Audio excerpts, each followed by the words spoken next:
નમસ્કાર ગુજરાત વાસીઓ, ફરી એક વખત આપ સર્વે મિત્રોનું હાર્દિક સ્વાગત છે આજના તાજા અને નવા હવામાન સમાચારના વિડીયોની અંદર। મિત્રો, આજે થઈ છે 20 એપ્રિલ અને વાર થયો છે સોમવાર। ગુજરાત વાસીઓ થઈ જાજો તૈયાર। અંબાલાલ પટેલે ચોમાસાને લઈને કરી છે નવી અને નક્કોર આગાહી। જી હા દર્શક મિત્રો, 11 થી લઈને 20 મેના રોજ અરબ સાગરના દરિયામાં હલચલ જોવા મળશે। ત્યાર પછી મિત્રો 15 મે થી લઈને જૂન મહિનાની શરૂઆત સુધીમાં બંગાળની ખાડીમાં પણ હલચલ જોવા મળશે। વાવાઝોડું બનતું હોય તેવા દ્રશ્યો સામે આવશે। આમ એક સાથે અરબ સાગર અને બંગાળની ખાડીમાં આ મે મહિનાની અંદર નવા વાવાઝોડા બનવાને લઈને નવી નક્કોર આગાહી વ્યક્ત કરવામાં આવી છે। જી આ દર્શક મિત્રો, જો આ વરસાદી સિસ્ટમની દિશા જો ઓમાન દેશ તરફ હશે તો ગુજરાતના કોઈક ભાગોમાં તો ચોમાસા પહેલા ગુજરાતમાં પ્રી મોન્સૂન એક્ટિવિટીના ભાગરૂપી ધોધમાર વરસાદ જોવા મળશે। ફરી એકવાર ગુજરાત વાસીઓ થઈ જાજો તૈયાર। ભર ઉનાળે ગુજરાતના જાણીતા હવામાન નિષ્ણાંત એવા અંબાલાલ પટેલે નવી અને નક્કોર આગાહી વ્યક્ત કરી છે। તો બીજી તરફ તમે લાઈવ જોઈ શકો છો, અત્યારે આ વર્ષનું પહેલું વાવાઝોડું ફિલિપાઇન્સના દેશોમાં બનતું જોવા મળ્યું, પરંતુ આ વાવાઝોડું પોતાની દિશા ફંટાવીને જો ભારત દેશ તરફ એટલે કે પશ્ચિમ દિશા તરફ આગળ વધશે તો બંગાળની ખાડીમાં બનતી નવી લો પ્રેશર સિસ્ટમ મજબૂત બનશે। એ પહેલા અંબાલાલ પટેલે જે આગાહી વ્યક્ત કરી છે કે શું આ વર્ષ 2026નું ચોમાસું નબળું રહેશે, એમના વિશે થોડીક વિગતવાર માહિતી મેળવીએ। તો લાઈવ તમે જોઈ શકો છો, હાલ તો એવા સંકેતો મળ્યા કે હોળીના સમયગાળા દરમિયાન પણ ગુજરાતમાં સામાન્ય પવનો ફૂંકાણા હતા। અત્યારે ઉનાળો છે અને ગઈકાલે અખાત્રીજના દિવસે પણ સામાન્ય પવનો છે મિત્રો જોવા મળ્યા હતા। એટલે કે ગુજરાતમાં આ વર્ષનું ચોમાસું આમ તો સારું રહેવાની આગાહી છે, પરંતુ ગુજરાતના કોઈક ભાગોમાં વર્ષ 2026નું ચોમાસું થોડુંક નબળું પણ સાબિત થઈ શકે છે। જો વાવાઝોડું થશે તો કોઈક ભાગોમાં તો અત્યંત ભારે તો અતિવૃષ્ટિ પણ સર્જાઈ શકે છે। એકંદરે મિત્રો ગુજરાતમાં આ વર્ષ 2026નું ચોમાસું કહીએ તો કોઈક ભાગમાં વધુ વરસાદ, કોઈક ભાગમાં ઓછો વરસાદ જોવા મળશે। આ મિત્રો જો આપણે જણાવી દઈએ તો લાંબા ગાળાની આગાહી સામે આવી છે। અંદમાન નિકોબારના ઊંડાણવાળા વિસ્તારોની અંદર મે મહિનામાં એટલે કે 12 મે પછી વાતાવરણમાં અસ્થિરતા સર્જાશે અને જૂન મહિનાની શરૂઆત સાથે ગુજરાતમાં ચોમાસાનું આગમન થશે।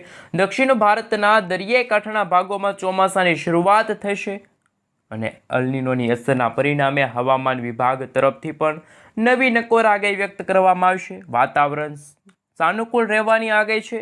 દક્ષિણ ભારતના ભાગોમાં ખાસ કે મિત્રો જૂન મહિનાની શરૂઆત સાથે ચોમાસું છે એ આગળ વધશે। 10 જૂનના રોજ ચોમાસું છે એ મિત્રો મધ્ય ભારતના ભાગો સુધી પહોંચી જશે। મુંબઈ આવીને ચોમાસું અટકી જાય ગયા વર્ષની જેમ તો આ વર્ષે પણ ચોમાસું લગભગ લો પ્રેશરના કારણે બનવાની શક્યતા પણ રહેવાની છે। ચોમાસું સારું રહે તેવી આગાહી પણ ગુજરાતના જાણીતા હવામાન નિષ્ણાંત અંબાલાલ પટેલે પોતાની આગાહી વ્યક્ત કરી છે। સાથે મિત્રો ઇન્ડિયન મોન્સૂન ડિપાર્ટમેન્ટ તરફથી IMD તરફથી પણ હવામાન વિભાગ તરફથી પણ ગુજરાતમાં ચોમાસાને લઈને આગાહી વ્યક્ત કરવામાં આવશે। કોઈક સ્પેલમાં એટલે કે જુલાઈ મહિનામાં પણ ગુજરાતમાં વાવાઝોડા બનવાની શક્યતા રહેશે। ખાસ કે મિત્રો હવામાન વિભાગ તરફથી જૂન મહિનામાં ચોમાસામાં ઓછો વરસાદ પડે તેવી આગાહી પણ અંબાલાલ પટેલે વ્યક્ત કરી છે અને પાછોતરા વરસાદ થવાની પણ આગાહી સામે આવી છે। પ્રથમ ચોમાસું પ્રથમ વરસાદ 24 મે થી લઈને 4 જૂનના સમયગાળા દરમિયાન જ્યાં થશે ત્યાં ફરીથી કોઈક ભાગોમાં તો અતિવૃષ્ટિ, કોઈક ભાગોમાં મેઘતાંડવ શરૂ થશે, જળ હોનારત સર્જાશે, જળબંબાકાર જેવી પરિસ્થિતિનું પણ નિર્માણ થશે। ખાસ કરીને મિત્રો જો વાત કરીએ તો 5 જૂનથી લઈને 15 જૂનનો સમયગાળો હશે ત્યારે પણ ગુજરાતમાં સાર્વત્રિક વરસાદ થશે। જો ગરમી હજુ પણ વધુ ચાલશે એટલે કે ઉનાળો જેમ જેમ ગુજરાતમાં તપશે તેમ ગુજરાતમાં ચોમાસું સારું જવાની પણ આગાહી અંબાલાલ પટેલે વ્યક્ત કરી છે। ખાસ કે મિત્રો આપણે જણાવી દઈએ તો અત્યારે તમે લાઈવ જોઈ શકો છો, અત્યારે ગુજરાત નજીક એક સાથે ચાર સિસ્ટમો છે એ સક્રિય થઈ છે। સૌથી પહેલાં ઉત્તર ભારતના ભાગોમાં વેસ્ટર્ન ડિસ્ટર્બન્સ છે, પૂર્વ ભારતના ભાગોમાં પણ સાયક્લોનિક સર્ક્યુલેશનના ભાગરૂપે ધોધમાર વરસાદ પડતો હોય તેવા દ્રશ્યો સામે આવ્યા। બંગાળની ખાડીમાં તમે જોઈ શકો છો, દક્ષિણ ભારતના ભાગોમાં પણ ભર ઉનાળે ચોમાસા જેવો માહોલ છે અને અત્યારે વિદેશની ધરતી દક્ષિણ ચીનના ભાગોમાં જે સાયક્લોનિક સર્ક્યુલેશનવાળી મજબૂત વરસાદી સિસ્ટમ બની છે એમના કારણે ગુજરાતમાં છેલ્લા 2-3 દિવસથી ગરમી અને ઉકળાટનું પ્રમાણ વધ્યું છે. પરંતુ રાહતના સમાચાર એ પણ સામે આવ્યા છે કે ગુજરાતમાં હવે પછીના દિવસોની અંદર કચ્છ, દેવભૂમિ દ્વારકા, સૌરાષ્ટ્રના દરિયાકાંઠાના ભાગોમાં પણ હળવો કમોસમી વરસાદ જોવા મળશે. મિત્રો આપણે જણાવી દઈએ તો 23 તારીખ, 24 તારીખ અને 25 તારીખ એટલે કે મિત્રો લાંબા ગાળાની આગાહી સામે આવી છે. આ સમયગાળા દરમિયાન ગુજરાતમાં છૂટો છવાયો હળવો કમોસમી વરસાદ જોવા મળશે. પરંતુ મિત્રો 25 તારીખના રોજ વહેલી સવારથી જ ગુજરાતના સૌરાષ્ટ્રના દરિયાકાંઠામાં કાળા ડિબાંગ વાદળોની વચ્ચે અંદાજે 50થી લઈને 60 કિલોમીટર પ્રતિ કલાકની ઝડપે તોફાની પવનો ફૂંકાશે. આંધી, તૂફાન, વંટોળની સાથે ગુજરાતમાં પ્રી મોન્સૂન એક્ટિવિટીના ભાગરૂપે ગુજરાતમાં ચોમાસા પહેલાં સાર્વત્રિક વરસાદ જોવા મળશે. કોઈક ભાગોમાં તો 1 ઇંચ સુધીના વરસાદ જોવા મળશે. તો ખેડૂતો માટે પણ ચિંતાનો વિષય બની શકે છે, કારણ કે ભર ઉનાળે ચોમાસા જેવા હવામાન સમાચાર સામે આવશે તો ખેડૂતોના પાકને પણ ભારે નુકસાન થઈ શકે છે. ત્યારે અંબાલાલ પટેલે જે વર્ષ 2026ના ચોમાસાની આગાહી વ્યક્ત કરી છે, ગુજરાતમાં 92થી લઈને 96% સુધીના વિસ્તારોમાં છે મિત્રો સારો એવો વરસાદ, તો કોઈક ભાગોમાં ઓછો વરસાદ જોવા મળશે. અને ગુજરાતમાં આ વર્ષે છે એ મિત્રો 96% સુધીનો વરસાદ જોવા મળશે. પરંતુ અલ નીનોની અસરના કારણે ચોમાસું છે એ અટકી પણ શકે છે, કારણ કે અરબ સાગર અને બંગાળની ખાડીમાં બનતી નવી વરસાદી સિસ્ટમો કે તમે લાઈવ અત્યારે સેટેલાઇટ વ્યૂના મદદથી જોઈ શકો છો. મધ્ય ભારતના ભાગોમાં અત્યારે સાયક્લોનિક સર્ક્યુલેશનવાળી મજબૂત વરસાદી સિસ્ટમ બની છે.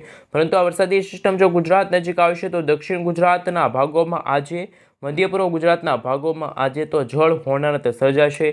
કાળા ડિબાંગ વાદળો વચ્ચે ગુજરાતમાં આંધી, તૂફાન, વંટોળની સાથે મેઘરાજા પણ મન મૂકીને વરસવાના હોય તેવા દ્રશ્યો પણ મિત્રો સામે આવી શકે છે. બદલાતા હવામાનને લઈને નવી નકોર આગાહી વ્યક્ત કરવામાં આવી છે. સૌથી પહેલાં મિત્રો જો વાત કરીએ તો ગુજરાતમાં એક તરફ કાળઝાળ ગરમી લોકોને દઝાવતી રહી છે, તો બીજી તરફ કુદરતનો મિજાજ બદલાયો છે. ખાસ મિત્રો અત્યારે સમાચાર સામે આવી રહ્યા છે કે ગુજરાતમાં હવે પછી આવનારા 72 કલાક બાદ વરસાદની શક્યતા રહેશે. આજે રાજ્યમાં સતત 3 દિવસથી કમોસમી વરસાદ એટલે કે માવઠું પડવાના પણ સમાચાર સામે આવશે. સાયક્લોનિક સિસ્ટમ સક્રિય થવાના કારણે પવન અને વરસાદી ઝાપટા થઈ શકે છે, જેના પગલે ખેડૂતો પાકને સુરક્ષિત સ્થળે ખસેડવાની સલાહ આપી દેવામાં આવી છે. ખાસ ગુજરાતવાસીઓ થઈ જાજો તૈયાર. જાણીશું કયા ભાગમાં આજે વરસાદની શક્યતા છે. મિત્રો આજે 20 એપ્રિલ અને આવતીકાલે 21 એપ્રિલના રોજ ગુજરાતના છોટાઉદેપુરના વિસ્તારોની સાથે આજે જો મિત્રો નજર કરીએ તો દક્ષિણ ગુજરાતના ભાગોમાં પણ વરસાદની આગાહી છે. દક્ષિણ ભારતના ભાગોમાં તમે જોઈ શકો છો જળ હોનારત સર્જાશે. મેઘ તાંડવ શરૂ થવા જઈ રહ્યું છે. પૂર્વ ભારતના ભાગોમાં ચોમાસાનું આગમન થયું હોય તેવા દ્રશ્યો સામે આવશે. જ્યારે મિત્રો જો વાત કરવામાં આવે તો વર્ષ 2026નું ચોમાસું શું રહેશે? નબળું તો માત્ર માવઠું જ નહીં, પરંતુ આગામી ચોમાસાને લઈને મોટા સમાચાર સામે આવ્યા. IMD તરફથી મિત્રો જે અહેવાલો સામે આવ્યા છે કે વર્ષ 2026નું ચોમાસું સામાન્ય કરતાં નબળું રહી શકે છે, જેમાં દેશભરમાં વરસાદ સરેરાશ 92% સુધીનો જોવા મળવાનો છે. આ સ્થિતિને બિલો નોર્મલ શ્રેણીમાં ગણવામાં આવી છે. ખાસ કરીને ચોમાસા પર અલ નીનોની અસર જોવા મળશે, જે વરસાદમાં મોટો ઘટાડો પણ લાવી શકે છે. ત્યારે ગુજરાતના જાણીતા હવામાન નિષ્ણાત અંબાલાલ પટેલે પણ પોતાની નવી નકોર આગાહી વ્યક્ત કરી, કારણ કે મિત્રો 21 એપ્રિલ સુધી જે માવઠું પડ્યા બાદ રાજ્યમાં ગરમીનો પારો ઉચકાઈ જશે. ગુજરાતમાં 42 ડિગ્રી સેલ્સિયસ સુધીનું તાપમાન પણ પહોંચી શકે છે તેવા દ્રશ્યો પણ સામે આવવાના છે. ખાસ મિત્રો ગુજરાતના દરિયાકાંઠાના ભાગોમાં ભેજના કારણે અસહ્ય બફારો અને ઉકળાટ લોકોને પરેશાન પણ કરી શકે છે. અમદાવાદમાં મિત્રો જો વાત કરીએ તો 42 ડિગ્રી સેલ્સિયસ સુધીનું તાપમાન તો જોવા મળી રહ્યું છે. કેમ બદલાઈ રહ્યું છે ગુજરાતનું વાતાવરણ? તો કે મિત્રો હવામાન વિભાગના જણાવ્યા અનુસાર દક્ષિણ અને પૂર્વ પાકિસ્તાનના ભાગોમાં જે વેસ્ટર્ન ડિસ્ટર્બન્સ બની છે, અપર એર સાયક્લોનિક સર્ક્યુલેશન બન્યું છે, એમના કારણે પ્રી મોન્સૂન એક્ટિવિટીના ભાગરૂપે ગુજરાતમાં હવે અસહ્ય ગરમી તો વરસાદની પણ આગાહીઓ વ્યક્ત કરવામાં આવી છે. મિત્રો બદલાતા હવામાનને લઈને નવી નકોર આગાહીઓ વ્યક્ત કરવામાં આવી છે. તમે તમારા મોબાઈલ સ્ક્રીનની અંદર જોઈ શકો છો. ગુજરાતમાં ડબલ ઋતુનો અહેસાસ તો થઈ રહ્યો છે. ખાસ હવામાન વિભાગના જણાવ્યા અનુસાર મિત્રો જે વેસ્ટર્ન ડિસ્ટર્બન્સ છે, પશ્ચિમી વિક્ષેપના કારણે ગુજરાતમાં વાતાવરણમાં અસ્થિરતા સર્જાની છે.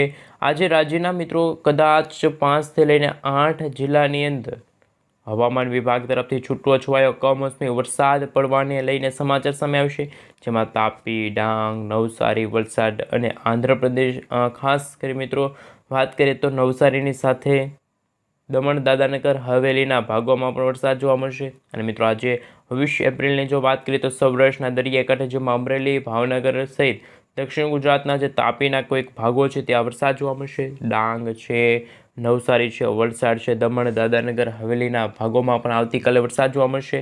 આમ એક તરફ માવઠાને લઈને આગાહી સામે આવશે. ગરમી અને ઉકળાટનું પ્રમાણ પણ વધી શકે છે. ફરી એકવાર ગુજરાતવાસીઓ થઈ જાજો તૈયાર. જો મિત્રો તાપમાન ઉપર નજર કરીએ તો છેલ્લા 2-3 દિવસથી ગુજરાત રાજ્યમાં 7 એવા શહેરો છે કે જ્યાં તાપમાન છે એ મિત્રો 40 ડિગ્રી સેલ્સિયસથી પણ પાર પહોંચ્યું છે, જેમાં અમદાવાદમાં 41 ડિગ્રી સેલ્સિયસ સુધીનું તાપમાન છે, અમરેલીમાં પણ 41.7 ડિગ્રી સેલ્સિયસ સુધીનું તાપમાન છે, ગાંધીનગરમાં 41 ડિગ્રી સેલ્સિયસ સુધીનું તાપમાન છે. વડોદરામાં પણ મિત્રો ગરમી અને ઉકળાટનું પ્રમાણ હવે પછીના દિવસોની અંદર વધતું જોવા મળી રહ્યું છે. જેમ જેમ સમયગાળો પસાર થઈ રહ્યો છે તેમ તેમ ગુજરાતમાં ચોમાસાને લઈને ચિંતાજનક આગાહી સામે આવી છે, કારણ કે ગરમી અને ઉકળાટનું પ્રમાણ ભારે વધી ગયું છે. લાઈવ અત્યારે તમે જોઈ શકો છો. ક્લાઉડ વિશે વાત કરીશું તો મિત્રો જમ્મુ કાશ્મીરના ભાગોની અંદર વેસ્ટર્ન ડિસ્ટર્બન્સની અસર કાળા ડિબાંગ વાદળો વચ્ચે અત્યારે ફરી એકવાર ભર ઉનાળે વરસાદ પડવાને લઈને નવા સમાચાર સામે આવી રહ્યા છે. પૂર્વ ભારતના ભાગોમાં પણ ઝડ હોનારત સર્જાઈ ગઈ છે. મિત્રો તમે જોઈ શકો છો અલ્નિનોની અસરના કારણે ત્યાં વરસાદ છે એ નોંધાતો જોવા મળ્યો છે. એક તરફ તાપમાનની અંદર ભારે વધારો થઈ રહ્યો છે તો બીજી તરફ ગુજરાતમાં માવઠાનું સંકટ પણ ટોળાતું જોવા મળી રહ્યું છે. રાજ્યમાં મિત્રો છેલ્લી 18 એપ્રિલથી જ વાતાવરણમાં અસ્થિરતા સર્જાનું છે. ગરમી પડતી જોવા મળી છે. કાળઝાળ ગરમી વચ્ચે રાજ્યમાં હવે પછી વાતાવરણ છે મિત્રો સૂકું જોવા મળે છે. જોકે કાળઝાળ ગરમી વચ્ચે હવામાન વિભાગે એક માવઠાની આગાહી વ્યક્ત કરી હતી. અને મિત્રો અરબી સમુદ્રના દરિયાની અંદર જો નજર કરીએ તો તમે ક્લાઉડ વિશે જોઈશો તો ખાસ મિત્રો અત્યારે વાત કરવામાં આવે તો સેટેલાઇટ પિક્ચરના માધ્યમે કે બંગાળની ખાડીમાં અત્યારે નવું લો પ્રેશર સિસ્ટમ સક્રિય બન્યું છે. આ વાવાઝોડાવાળી વરસાદી સિસ્ટમના કારણે દક્ષિણ ભારતના ભાગોમાં 60 થી 70 કિલોમીટર પ્રતિ કલાકની ઝડપે તોફાની પવનો ફૂંકાઈ રહ્યા છે. ફરી એકવાર મેઘગર્જના શરૂ થતી જોવા મળી છે. ઉલ્લેખનીય છે કે એન્ટી સાયક્લોન સક્રિય થશે તો ભેજ અને ઠંડા પવનો પણ ફૂંકાતા જોવા મળવાના છે. સાયક્લોનિક સર્ક્યુલેશનવાળી મજબૂત વરસાદી સિસ્ટમ સક્રિય થશે તો બીજી તરફ ગુજરાતના દરિયાકાંઠાના ભાગોની સાથે દક્ષિણ ગુજરાતના ભાગોમાં પણ કાળા ડિબાંગ વાદળો વચ્ચે મેઘરાજા મન મૂકીને વરસવાના છે. મિત્રો જો આપણે જણાવી દઈએ તો અરબ સાગરના ઊંડાણવાળા વિસ્તારમાં અત્યારે કોઈ હલચલ સક્રિય નથી, પરંતુ બંગાળની ખાડીમાં અત્યારે નવી વરસાદી સિસ્ટમ સક્રિય બનતી જોવા મળી છે. મિત્રો વરસાદી સિસ્ટમની અસરને લઈને ફરી એકવાર રહેજો તૈયાર, કારણ કે મિત્રો મધ્ય પૂર્વ ભારતના ભાગોમાં જેમાં લાઈવ તમે જોઈ શકો છો હૈદરાબાદ, મુંબઈના જે વિસ્તારો છે, વિશાખાપટ્ટનમના વિસ્તારોની સાથે સાથે ભુવનેશ્વરના વિસ્તારો છે, બેંગલુરુ, બેંગલવી, હૈદરાબાદના વિસ્તારની સાથે હવે પછી ગુજરાતના પણ ઘણા બધા ભાગોમાં તાપમાનનો પારો એકવાર ઉચકાઈ ગયો છે. જેમાં ભાવનગર છે, સોનગઢ છે, પાલીતાણા છે, ખરસલિયાના વિસ્તારની સાથે સાથે ગઢડા છે, બોટાદ છે, તમે લાઈવ જોઈ શકો છો. ઉત્તર ગુજરાત, મધ્ય પૂર્વ ગુજરાતના ભાગોમાં, સૌરાષ્ટ્રના પણ દરિયાકાંઠાના ભાગોમાં, તળાજાના ભાગોની સાથે સાથે કુંડલા, બગસરા, અમરેલી, મહુવા, રાજુલા, તુલસીશ્યામ, વિસાવદરના વિસ્તારની અંદર પણ હલચલ વાતાવરણમાં સક્રિય થઈ છે. દક્ષિણ ગુજરાતમાં સુરત, તાપી, નવસારી, દમણ, દાદરાનગર હવેલીમાં પણ હળવો કમોસમી વરસાદ અને માવઠાનું જોર વધતું જોવા મળ્યું. કચ્છના તમામ વિસ્તારની અંદર હવે પછીના દિવસોની અંદર માવઠું કમોસમી વરસાદ છે જોવા મળવાનો છે. આ મિત્રો બદલાતા હવામાનને લઈને ખાસ ગુજરાતના જાણીતા હવામાન નિષ્ણાત અંબાલાલ પટેલ, પરેશભાઈ ગોસ્વામી તરફથી નવી અને નક્કોર આગાહીઓ છે એ જાહેર કરવામાં આવી છે.